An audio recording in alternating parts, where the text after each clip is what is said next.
When I first moved in with my family a while back, I didn't think much of the neighborhood. It was quiet, the kind of place where people nodded politely but kept to themselves. That suited me just fine. I wasn't looking to make friends. I had my reasons for staying under the radar, but one night, I couldn't help but notice something strange. It's funny how curiosity can pull you into places you don't belong. It started with a muffled voice drifting through the thin walls of our duplex. A girl from next door, a voice I hadn't heard before, was crying hysterically on the phone. Through the sobs, I caught fragments of her words, "But she's a murderer. She killed someone." My ears perked up, and a sinister thrill rippled through me. Who was she talking about? As I leaned closer to the wall, my breath caught in my throat. A surge of adrenaline sharpened my senses, and for a fleeting moment, I thought about knocking on the wall just to see what would happen. Instead, I coughed, a small, involuntary sound that gave me away. The sobbing stopped abruptly. I heard hurried footsteps, and then silence. The lights in their house went dark, and I was left staring at my own reflection in the window, grinning. The next morning, on my way out to run some errands, I noticed something peculiar. The house next door looked deserted. The blinds were drawn, the front door was ajar, and an orange extension cord dangled from an upstairs window, trailing down to the yard. I paused, letting my gaze linger. A strange sensation prickled at the base of my neck, but I shook it off and continued on my way. A week passed, and the house remained untouched. My mom, always nosy about the neighbors, asked if I'd seen anyone. "Their door's been open for days," she said, her voice tinged with concern. I shrugged, but inside, my curiosity was burning. When she suggested we check on them, I couldn't resist. Together, we walked over, and with a gentle push, the front door creaked open, revealing chaos. The inside of the house was a wreck. Furniture overturned, papers scattered, the smell of something stale hanging in the air. My mom gasped, but I only smiled inwardly. It was like stepping into the aftermath of a storm, the kind that leaves clues for someone like me to piece together. We didn't venture far, just into the kitchen, where the sink was full of dirty dishes and the floor was littered with trash. My mom turned to leave, muttering about calling someone, but I stayed back, feigning interest in the yard. "I'll catch up with you," I said. She didn't argue. Once she was out of sight, I followed the orange cord to the backyard, where it led to a shed. The door was padlocked, but the lock itself was old and rusted, practically inviting me to break it. And I did. Inside the shed, the air was thick and musty. The source of the extension cord was clear. Two refrigerators stood side by side, one of them heavily wrapped in duct tape. My heart raced, a wicked anticipation building within me. What would I find? Money? Drugs? Bodies? The possibilities were endless. I opened the first fridge with ease. It was disappointing, to say the least. Frozen pizzas, nothing more. But the second one, the taped-up monstrosity, took more effort. I wrestled with the layers of tape, my fingers trembling, not with fear, but excitement. Finally, the door gave way, revealing a blue plastic bag. Inside it was another bag, and within that, something organic. Meat. Unidentifiable, slimy, and oddly pungent. My mind raced with dark scenarios, each one more twisted than the last. Just then, my phone buzzed. It was my friend, Tyler. Perfect timing. I needed someone to share this moment with. When he arrived, I led him to the shed, watching his expression shift from confusion to horror as I showed him the bag. "What the hell is this?" he asked, his voice shaky. I smirked. "Could be anything," I said, my tone deliberately nonchalant. "Maybe we should call someone." But I didn't mean it. I didn't want anyone else involved just yet. This was too much fun. Tyler kept glancing at the bag, his face pale. Seriously, man. This isn't normal. What if it's something illegal? Or worse, he asked, his voice dropping to a whisper. I chuckled, a low, almost predatory sound. That's the fun part, isn't it? Figuring out what it is. I could see the unease in his eyes, and it thrilled me. I'd always loved pushing people to their limits, seeing how far I could go before they snapped. But Tyler was persistent. We've got to call someone, he said again, his voice trembling. He reached for his phone, but I grabbed his wrist, my grip firm. Not yet, I said, my voice cold. We're not done here. He stared at me, his eyes wide, and I could feel the shift in his demeanor. He was scared, not just of what we'd found, but of me. And that, more than anything, made my blood sing. Reluctantly, he put his phone away, and I turned my attention back to the fridge.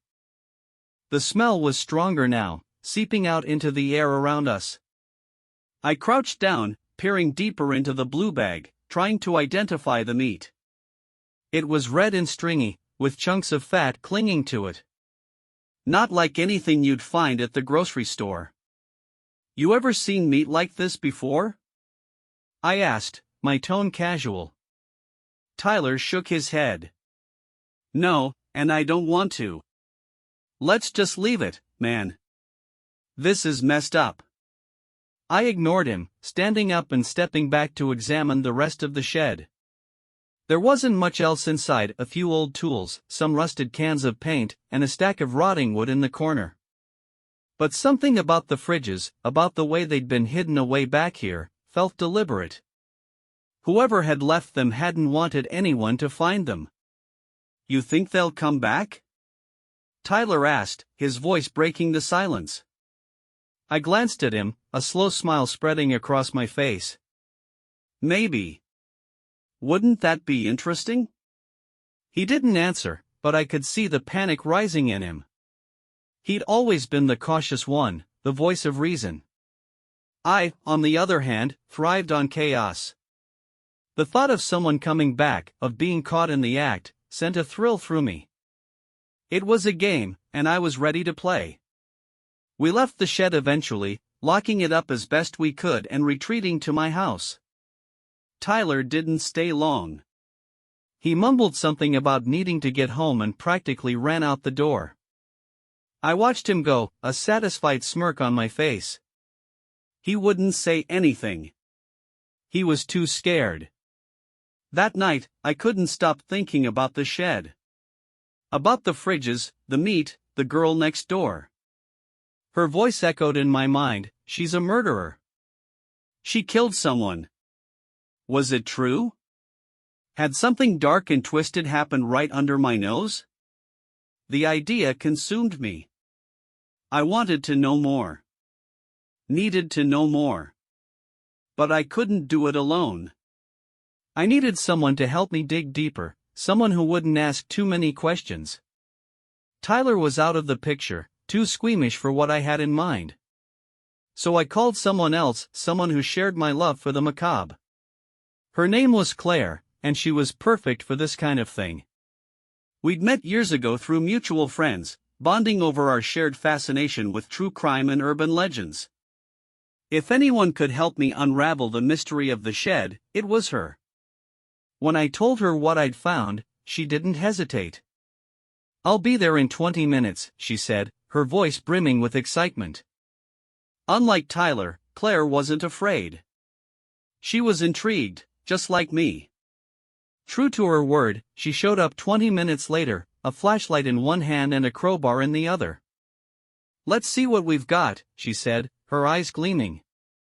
Together, we headed back to the shed, the night pressing in around us like a heavy blanket. When we reached the shed, the air was still and silent. The smell from the fridge lingered, faint but unmistakable. Claire didn't waste any time, prying the fridge open and pulling the bag out. She examined it closely, her gloved hands careful but confident. This isn't normal meat, she said after a moment. Could be animal, could be human. Hard to say without testing it. The words sent a shiver down my spine, but it wasn't fear I felt. It was exhilaration. Whatever we'd stumbled upon, it was big. And I couldn't wait to see where it would lead. Claire didn't flinch as she examined the meat, her fingers poking and prodding as though she were a seasoned pathologist. "We need to figure out where this came from," she said, her voice steady but tinged with curiosity. "And I know just the place to start." Her confidence was intoxicating. She had a way of turning fear into fascination, a quality I admired. Together, we packed up the bag, carefully wrapping it in layers of plastic to conceal the smell. "What's the plan?" I asked, already knowing she'd have something brilliant in mind. "There's a guy I know," she said. "Runs a private lab downtown. He owes me a favor." We didn't waste any time. Under the cover of darkness, we drove to the lab, the bag nestled in the trunk like some illicit treasure. The streets were eerily quiet, and every shadow seemed to hold its breath as we passed. When we arrived, Claire led the way, her steps confident and deliberate. The lab was small and unassuming, tucked between a laundromat and a pawn shop. Claire knocked on the door in a rhythmic pattern, and a moment later, a wiry man with thick glasses and a nervous smile opened it. "Claire," he said, his voice a mix of surprise and apprehension. What brings you here at this hour?" "A little project," she replied, holding up the bag. "Think you can help?" The man hesitated, glancing between us and the bag. "What is it?" "That's what we're here to find out," Claire said, her tone leaving no room for argument. Reluctantly, he stepped aside, letting us in. The lab was cramped and cluttered, with shelves of chemicals and equipment crammed into every corner. The air smelled faintly of disinfectant and something metallic. The man, who introduced himself as Dr. Evans, led us to a workstation and gestured for us to place the bag on the table. "You're lucky I'm a night owl," he muttered as he slipped on a pair of gloves. "Let's see what we've got." As he unwrapped the bag, the smell intensified, filling the room with a sickly sweet odor. Dr. Evans wrinkled his nose but didn't comment. He pulled out a scalpel and began cutting into the meat, his movements precise and methodical. "Definitely not beef or pork," he said after a few minutes. "The texture, it's more like," he trailed off, his brow furrowing. "You said you found this in a fridge?" "Yeah," Claire said. "In a shed. Why?" Dr. Evans didn't answer immediately. He set down his scalpel and reached for a small vial, extracting a sample of the meat and placing it under a microscope. The room was silent except for the faint hum of the equipment as he worked. Finally, he straightened, his face pale. This is human tissue," he said, his voice barely above a whisper. The words hung in the air, heavy and oppressive. My mind raced, a mix of disbelief and dark excitement. Claire, ever the pragmatist, didn't flinch. "How can you tell?" she asked, her tone calm but insistent. Dr. Evans pointed to the microscope. "The cellular structure. It's unmistakable. This isn't animal meat." Claire and I exchanged a glance, and I could see the wheels turning in her mind. For me, the revelation only deepened the mystery, made it more thrilling. Someone had gone to great lengths to hide this, and now it was in our hands. "Can you test it further?" Claire asked. Dr. Evans hesitated, then nodded. "It'll take a few days. But I'll need to know what you're planning to do with this information." Claire's lips curved into a sly smile. "Let's just say we're following a lead." We left the lab shortly after, leaving the bag in Dr. Evans' capable hands. The drive home was quiet, the weight of what we'd discovered pressing down on us. But beneath the gravity of the situation, I felt a spark of exhilaration. This was no longer just a mystery. It was a puzzle, and I was determined to solve it. The following days were a whirlwind of anticipation and paranoia. Claire and I checked in with Dr. Evans regularly, each visit adding another layer to the enigma we had uncovered. The tests confirmed his initial findings: the tissue was indeed human. But there was more. The sample had trace amounts of a rare preservative, something not commercially available. This was no amateur job. Whoever was behind this had resources and expertise. "This isn't just some random killer," Claire said one evening as we pored over our findings. "This is calculated. Controlled.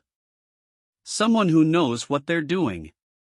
I nodded, the pieces of the puzzle forming a sinister picture in my mind. "And they're close. Too close."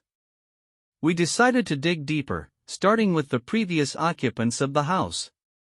A little online sleuthing revealed that the family had left town suddenly, their house sold under suspicious circumstances. Neighbors reported strange behavior in the weeks leading up to their departure: late-night visitors, arguments, and the unmistakable stench of something rotting. "It's like they were running from something," Claire mused. "Or someone," I added darkly. The deeper we dug, the more disturbing the story became. The mother, Margaret Reese, had a criminal record, charges of fraud and embezzlement that had mysteriously disappeared. The father, Greg, was an enigma, with no digital footprint to speak of. And the daughter, Emily, the girl I'd overheard crying that night, she had vanished entirely. No social media updates, no school records, nothing. "They've gone off the grid," Claire said, her voice tinged with frustration. "But why?" I didn't have an answer, but my instincts told me we were getting close.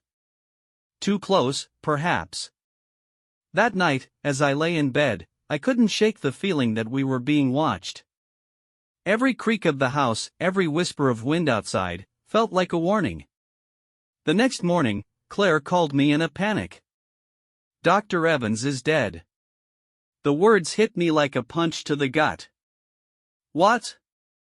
"They found him in his lab," she said, her voice trembling. It looked like an accident, but it wasn't. The place was trashed. All his equipment, his notes, gone. My mind raced. "What about the samples?" "Gone," she said. Whoever did this knew exactly what they were looking for. A cold dread settled over me. This wasn't just a mystery anymore. It was a threat. Someone didn't want us digging into this, and they were willing to kill to keep it buried. "We've got to stop," Claire said, her voice breaking. "This is too dangerous." But I couldn't let it go. Not now. "We're close," I said.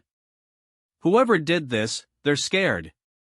That's why they're trying to shut us up." "And what if they come after us next?" she demanded. I didn't have an answer for that. But the fire in me refused to be extinguished. If anything, the danger only made me more determined. This wasn't just about solving a puzzle anymore. It was about survival. Over the next few days, Claire and I doubled down on our efforts, but every lead seemed to vanish into thin air. The Reese family had covered their tracks well, and whoever was behind the fridges was even better. The sense of being watched grew stronger, and I began to notice strange things: a car parked outside my house for hours, unfamiliar faces in the neighborhood, the feeling of being followed. One night, as I was leaving Claire's apartment, I noticed a figure in the shadows. They were watching me, their face obscured by the darkness. My heart pounded, but I forced myself to act casual, walking to my car as though I hadn't seen them. But the moment I got inside, I locked the doors and sped off, my hands trembling on the wheel. When I got home, I found a note taped to my front door. It was simple and chilling: "Stop. Or else." I showed it to Claire the next day, and she paled. "This is serious," she said. "We need to go to the police." But I knew the police wouldn't help. They'd ask questions we couldn't answer, and whoever was behind this was clearly powerful enough to erase any evidence. No, this was a game we had to finish on our own. In the end, it was a dead end that saved us. The trail went cold, and the threat stopped. The fridges were gone, the Reeses had vanished, and Dr. Evans' death was ruled an accident. It was as though the entire ordeal had never happened. But I couldn't forget. Even now, I feel the weight of it, the unanswered questions, the lingering shadows. I know the truth is out there, hidden in the darkness, waiting to be uncovered. And part of me is tempted to keep searching, to pull at the threads and see where they lead. But another part of me knows better. Some mysteries are meant to stay buried.